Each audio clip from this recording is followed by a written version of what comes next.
आज अगर आपको वाकई में इस वक्फ के में अगर आप चाहते थे ईमानदारी के साथ कि इसकी परेशानियों को, कमियों को दूर करें, तो मैंने कहा था हमारे जो जिम्मेदारान हैं उनसे बैठ करके एक मीटिंग करते और उसके बाद में क्या परेशानियां हैं उस पर दूर करने के लिए उस पर आप कोशिश करते, तो यकीनन हमारा भी साथ आपके साथ होता। लेकिन जिस तरह से इस बिल को जबरदस्ती ला करके रात के 2-2, 2:30 बजे तक संसद को चलाकर, हमें इस चीज का मसला नहीं कि संसद को 2:30 बजे चलाया गया। अगर हमारी कौम के लिए या हमारे मुल्क के लिए 24 घंटे भी आप संसद को चलाओगे तो हम पूरी तरह से आपका साथ देने के लिए तैयार हैं। लेकिन इसलिए नहीं कि तुम हमारे अधिकारों को छीनने के लिए संसद का सत्र 2:30 बजे तक चलाओ और जबरदस्ती ऐसे बिल को कानून बना करके हमारे ऊपर थोपने का काम करते हो। जो हमारे इस देश की सबसे बड़ी अदालत माननीय सर्वोच्च न्यायालय के अंदर जब ये मामला गया तो मैंने भी फिक्रमंद होकर करके एक रिट दायर की और पार्लियामेंट के अंदर भी मैं सिर्फ ये नहीं कह रहा कि मैं यहाँ पार्टी के लिए बात करने आया हूँ, लेकिन हकीकत में हमने हमारे साथ के जो पार्टी के सांसद हैं, समाजवादी पार्टी ने या और जो विपक्ष की पार्टियां हैं, मैं उनका भी शुक्रगुजार हूं, पूरी मजबूती के साथ में इस बिल का विरोध करने का काम किया था। लेकिन हम जानते हैं कि सिर्फ वो बिल उस संसद के अंदर हमारी आवाज से वापस नहीं हो सकता था, क्योंकि वोट के अधिकार जितने ज्यादा जिसका नंबर होगा उसको उन्होंने पास करा लिया। लेकिन हकीकत है जो आज अपने आप को सेकुलर बताते हैं इस मुल्क के पार्टियां, मैंने ये बात संसद के अंदर भी कही थी कि इंशाल्लाह आने वाला वक्त इस मुल्क की आवाम सिर्फ मुस्लिम ही नहीं दूसरी समाज से लोग भी उनको जवाब देने का काम करेंगे चुनाव के अंदर, जिस तरह से उन्होंने हमारे पीठ में छोड़ा घोंपने का काम किया है। हमारे वोट को हासिल करने का अधिकार ही नहीं है उनको, चाहे बिहार हो, आंध्र प्रदेश हो या उत्तर प्रदेश की पार्टियां हो। और उसके बाद में जब वक्त आएगा तो हमारे खिलाफ जो बीजेपी के साथ आप खड़े नजर आए, तो इंशाल्लाह उम्मीद है आने वाले वक्त में ऐसी पार्टियों को हम सब लोगों को मिलकर के सफाया करना है और ये चीज तय करनी है कि सिर्फ हमें अपनी भाषणबाजी तकरीरों से नहीं कि किस तरह से हम अपने इस बिल को, इस कानून को ये मुखालफत कर करके इस जंग को जीतने का काम करेंगे। आज ये अदालत का एक हिस्सा है, लेकिन हमारी कोशिश है कि इंशाल्लाह, और हम ऐसी उम्मीद और तवक्को करते हैं कि अभी इस मुल्क के अंदर अदालत के अंदर इंसाफ मिलने की हमें उम्मीद है और उसी उम्मीद के जरिए से हम इस अदालत के अंदर गए हैं। जैसे भी नदीम साहब और त्रिपाठी साहब ने बताया, संभल के ऊपर भी जिक्र किया, क्या संभल को कौन भूल सकता है। जब CNRC की बात हुई थी तो जहां दिल्ली के अंदर शाहीन बाग के अंदर पूरी मजबूती के साथ अगर हमारी बहनों ने और हमारे बुजुर्ग नौजवानों ने धरना प्रदर्शन किया CNRC के खिलाफ, तो अल्लाह का करम है, मैं फख्र से कह सकता हूं हमारा संभल पीछे नहीं रहा और आखिरी वक्त तक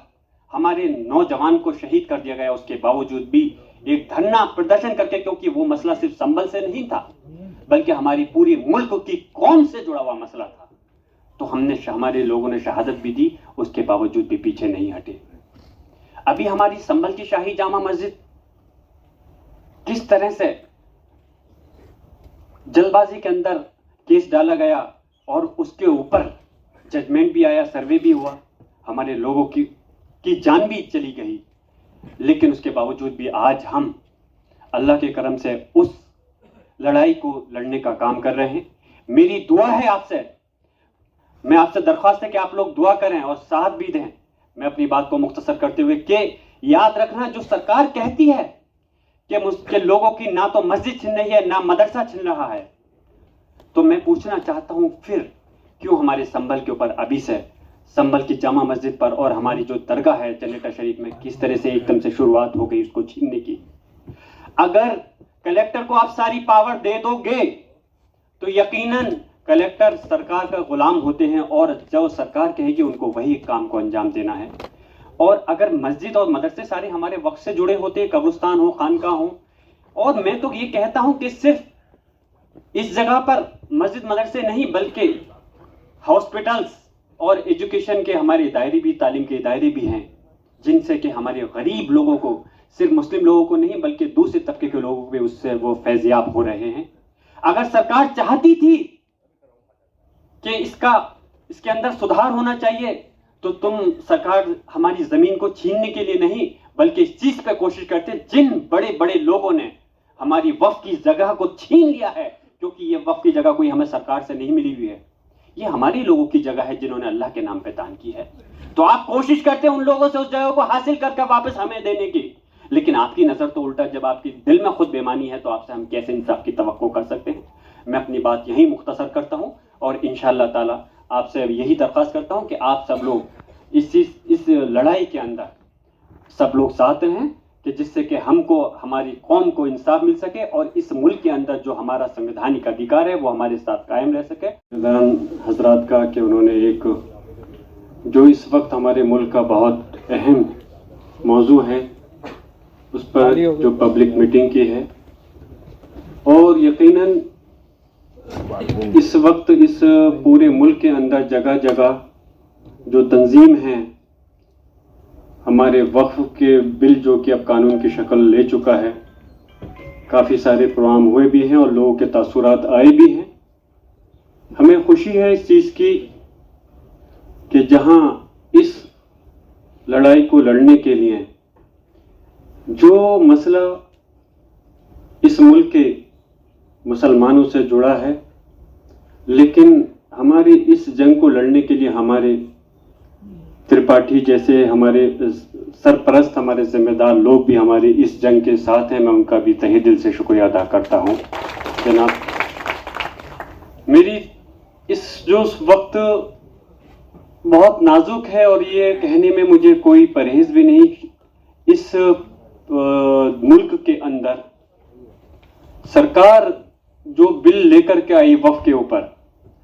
मैंने पहले भी कहा था कि हमारी लड़ाई ये नहीं,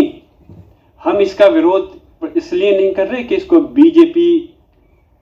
इस बिल को लेकर के आई और कानून बनाया। हमारी लड़ाई इस वजह से है क्योंकि इनकी नीयत साफ नहीं है। इनकी नीयत ये नहीं कि इस वक्फ बिल के अंदर हम इसको किस तरह से सुधार सकते हैं, कैसे हम इसको अच्छा कर सकते हैं, बल्कि इनकी नज़र में और नीयत में इनकी जो खोट है, कहीं ना कहीं उसके अंदर बेईमानी है। और इस वजह से आज हम जगह जगह, अभी इसको आंदोलन तो नहीं कह सकते, लेकिन जो हम अपना मुजाहिरा कर रहे हैं वो उसकी एक अभी शुरुआत है। और ये हमारा कानूनी अधिकार है कि अगर कोई सरकार जो हमारे संवैधानिक अधिकार हैं, अगर उनको छीनने का काम करना चाहे तो हमारा फर्ज बनता है हम लोग आगे बढ़कर करके उसकी मुखालफत करें। अगर हम उसकी मुखालफत नहीं करेंगे तो फिर मैं पूछना चाहता हूं, इस मुल्क के अंदर जो संविधान है, फिर उसका मतलब क्या रह जाएगा।